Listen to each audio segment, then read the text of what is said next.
Today I've got a Joltik box deck profile. I'm taking this apart right after I do this because I don't like this deck anymore.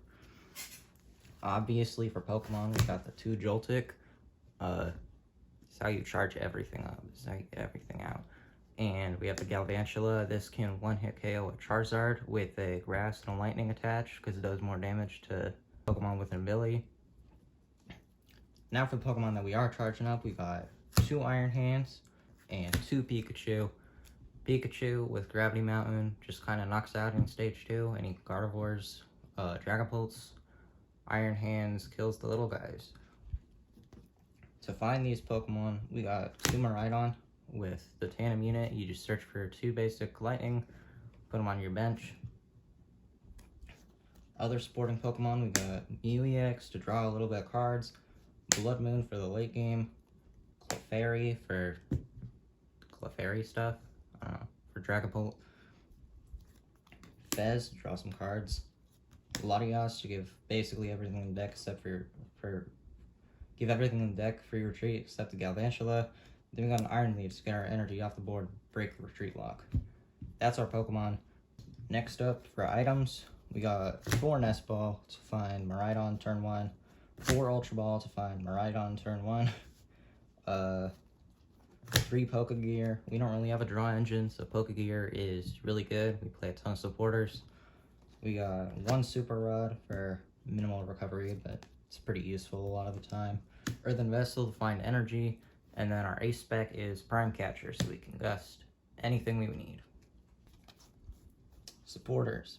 We got 4 Arven. This is the one you want to play turn 1. This basically gets you turn 1 Jolting Charge no matter what, whether it be Nest Ball Rescue Board to retreat whenever you have the active, grab a Nest Ball, Miraidon, Tandem Unit, Joltik, Iron Hands, or grab anything. We got Crispin, 4 for Crispin for energy acceleration, post Joltik.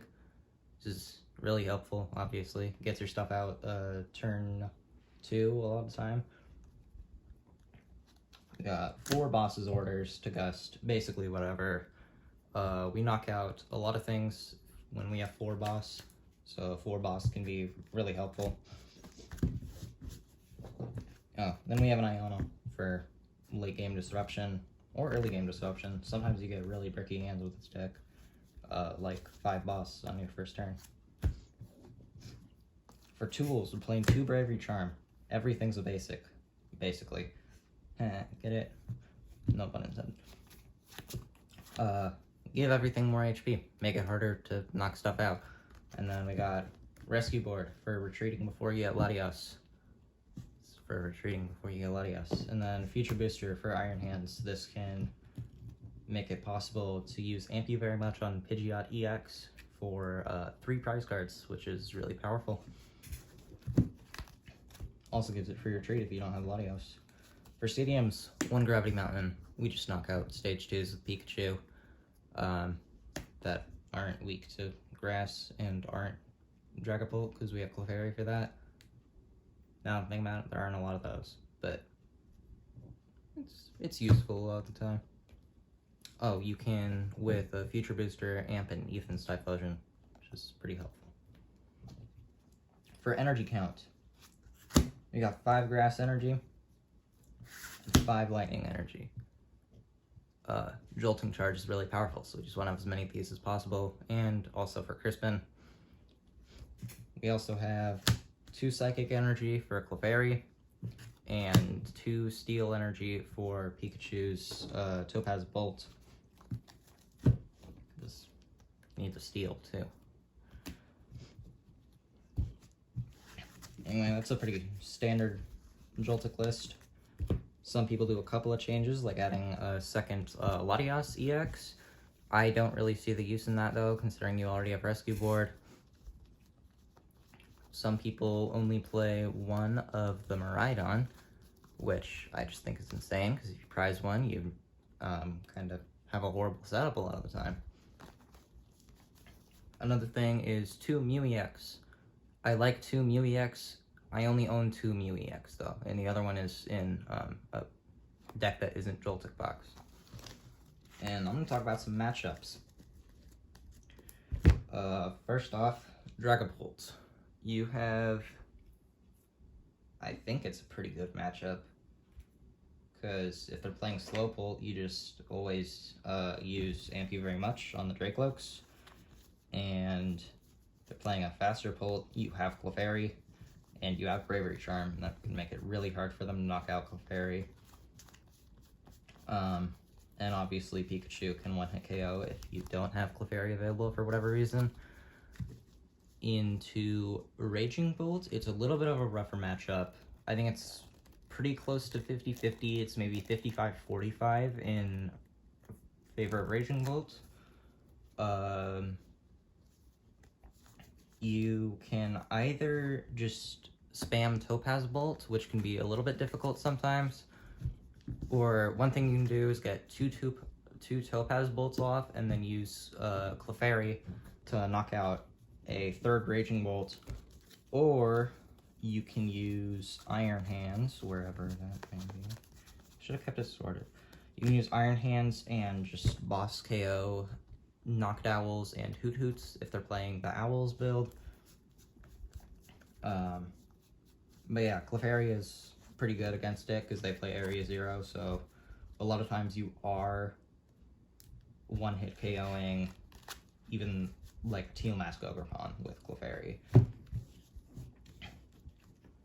For Gardevoir, I would say it's a good matchup. I generally win into it whenever I play it.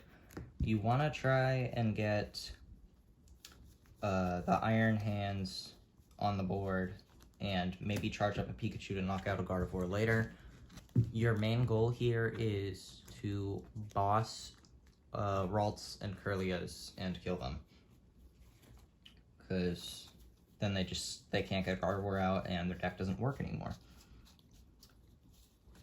You can also go for a Bloodmoon Ursaluna play on a 2-prizer that they have on the bench, whether it be Fez or Mew EX or even another Clefairy EX. I think it's a pretty good matchup. For Grimmsnarl, you have a really good matchup into them. Pikachu is pretty key in it. Same with Iron Hands. You can say that for any matchup, really. I like to put 2 on each of them, and then if you get a Crispin, you can charge up the Iron Hands. Then you can boss amp Frostlass, which is really powerful. And then Pikachu with Frostlass pings can one-hit KO the Grimmsnarl, or just with Gravity Mountain. For Flareon, it's really similar to Raging Bolt, where you can boss amp the Hoots and Knocked Owls, or you can just use Topaz Bolt. One thing to really look out for in this matchup is they can Angelite right after you Jolting Charge, which can be really hurtful to your setup. I don't know if there's really a way to get around that.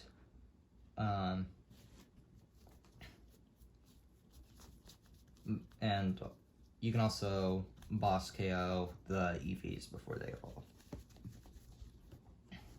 Against, like, walls, I guess, you have the Galvantula, but other than that, you don't really have a whole lot for walls, because,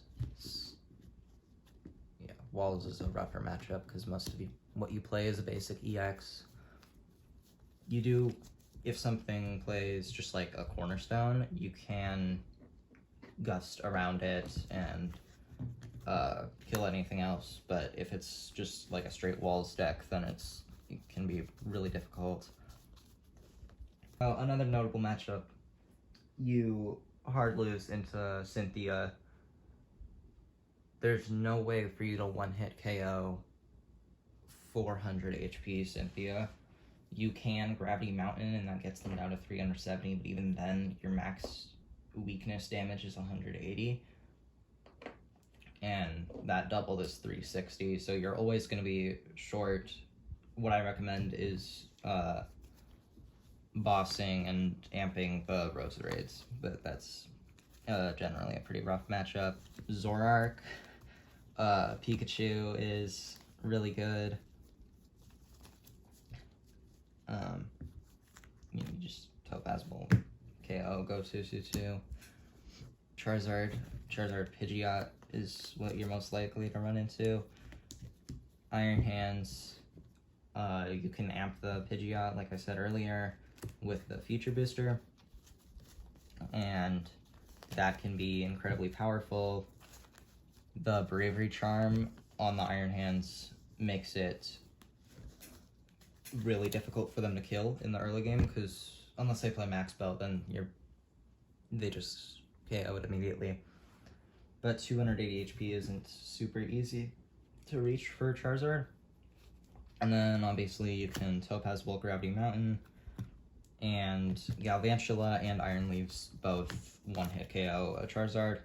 With Goldengo, you just want a Topaz Bolt. There's no good way that they have to deal with Resolute Heart, because if you Topaz Bolt, then they can't, there's no damage for them to monkey back over onto your board, so they can knock this out. So Pikachu can be incredibly hard for them to deal with. I would recommend just setting up a KO, 2 KOs with Pikachu, and then something else to close out the game, something like a Bloodmoon boss on a Fez. Thanks for watching this Joltik box video. I don't like this deck anymore, so it's getting taken apart after this, probably. I would say this video was a ton of fun to make, because I normally do that, but this video wasn't really that fun to make. I'll post the full 60 card list in the description as well, if you need to view it more easily. And thanks for watching. Bye-bye.